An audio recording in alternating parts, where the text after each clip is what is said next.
Assalamualaikum warahmatullahi wabarakatuh. Perkenalkan, nama saya Winanda Soli dari kelas A, Prodi Pendidikan Kimia dengan NIM 44141951.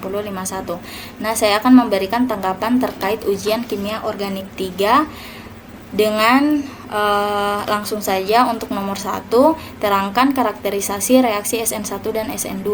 Nah, untuk karakterisasi dari SN1 yaitu reaksi berlangsung 2 tahap, laju reaksi tergantung pada stabilitas karbokation dan substrat. Selanjutnya, laju reaksi tidak bergantung pada konsentrasi dan kekuatan nukleofilik, hanya bergantung pada substrat.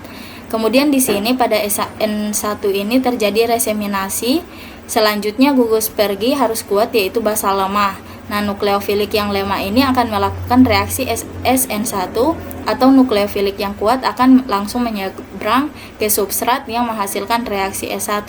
Selanjutnya, reaksi substitusi nukleofilik unimolekular dengan SN1 ini terjadi tanpa kehadiran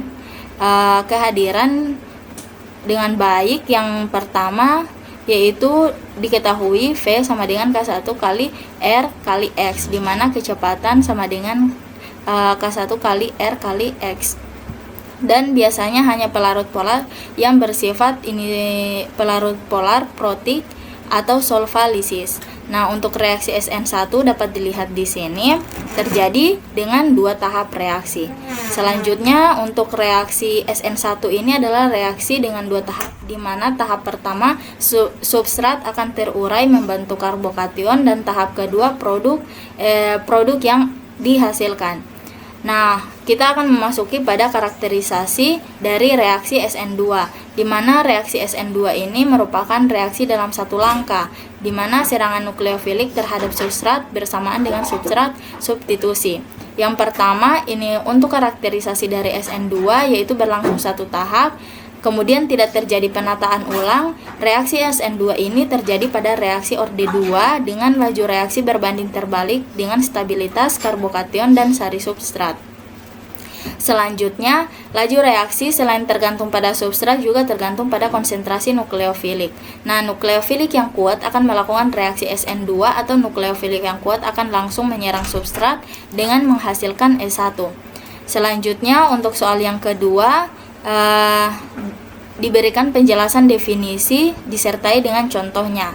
Nah, sesuai dengan tanggapan saya, nukleofilik ini merupakan spesies atau atom, ion, atau molekul yang kaya akan elektron, sehingga dia tidak suka akan elektron tetapi akan nukleus berupa inti yang kekurangan elektron. Contohnya di sini yang saya ambil yaitu H yang bermuatan minus, BH4 minus, HSO3 minus, dan Cn. Kemudian yang kedua yaitu elektrofil. Nah, elektrofil di sini merupakan spesies ion maupun molekul yang kekurangan elektron, sehingga ia suka akan elektron. Nah, contohnya di sini yaitu H+ dan H3O+. Yang ketiga yaitu berkaitan dengan definisi karbonion, di mana karbon yang memiliki pasangan elektron yang akan menyendiri, yakni karbon yang bermuatan negatif. Hal tersebut didefinisikan sebagai karbonion. Nah, contohnya di sini yaitu R3C- yang bermuatan negatif. Selanjutnya untuk bagian D yaitu ini karbonium. Nah, karbonium ini yaitu karbon yang memiliki muatan positif sehingga sering disebut sebagai karbokation. Contohnya di sini yaitu CH5+, di mana pada CH5 ini terdapat muatan positif. Nah, pada bagian E yaitu tentang hiperkonjugasi. Hiperkonjugasi ini dimaksudkan adalah terdekolasinya elektron ikatan sigma antara Ca dengan Ha terhadap ikatan rangkap. Nah, contohnya di sini ada pi-bond dan sigma. Selanjutnya pada bagian F yaitu terkait dengan momen dipol. Nah, momen dipol ini merupakan ukuran kepolaran molekul yang penjumlahan vektor bergantung pada besar dan arah momen ikatan. Dengan dipol yang disimbolkan dengan sigma adalah jumlah vektor momen ikatan dengan molekul. Nah, contohnya dapat dilihat pada molekul H2O. Selanjutnya pada soal nomor 3 terkait dengan pertanyaan. Yang pertama, tuliskan reaksi hidrolisis C19H38 menjadi 2,6,10,14 tetrapentadeka mohon maaf, tetrametil pentadekana dengan menggambarkan strukturnya. Nah, untuk strukturnya sendiri untuk C19H38 adalah ini sebagai berikut dengan memiliki C sebanyak 19 dan H38 dengan hasil reaksi 2,6,10,14 2,6,10,14 tetrametil yang berjumlah 4 metil pentadekana. Kemudian untuk pertanyaan bagian B, tuliskan reaksi enzolisis C19H38 menghasilkan CH3 dua kali C ikatan rangkap 2O dengan suatu aldehid beratom karbon 16 dengan menggambarkan strukturnya. Nah, untuk strukturnya yaitu berupa C19H38 adalah sebagai berikut. Selanjutnya di sini kan ini dengan C berikatan rangkap 2 dengan O. Nah, dapat dilihat ini adalah C yang berikatan dengan yang menghasilkan C yang berikatan dengan C yang berikatan dengan O. C yang berikatan dengan O. Nah, untuk bagian C yaitu pertanyaan terkait bagian C ini berdasarkan kedua reaksi di atas, gambarkan struktur senyawa C19H38 dan berikan nama UPACH-nya. Nah, untuk nama UPACH di sini bisa dilihat untuk hasil struktur kan 2, 6, 10, 14. Dengan nama UPACH 2, 6, 10, 14 tetrametil pentadek 2-ena dengan rumus molekul C19H38 itu merupakan hasil reaksi. Kemudian di sini tuliskan dua reaksi yang membedakan senyawa-senyawa produk enzolisis dan C19H38 pada soal B. Nah, pada soal B ini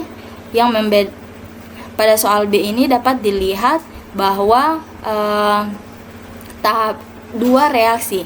Tuliskan dua reaksi. Nah, dua reaksi ini berupa ini yang pertama dan yang kedua ini yang menghasilkan tidak terbentuk iodoform yang mengakibatkan I2 dan OH- ini berlebih, katalisisnya berlebih sehingga tidak terbentuk iodoform. Ini reaksi yang pertama dan ini yang kedua. Nah, untuk soal yang keempat yaitu pertanyaan terkait tentukan konfigurasi absolut pusat-pusat stereogenik diberi tanda bintang pada senyawa AB.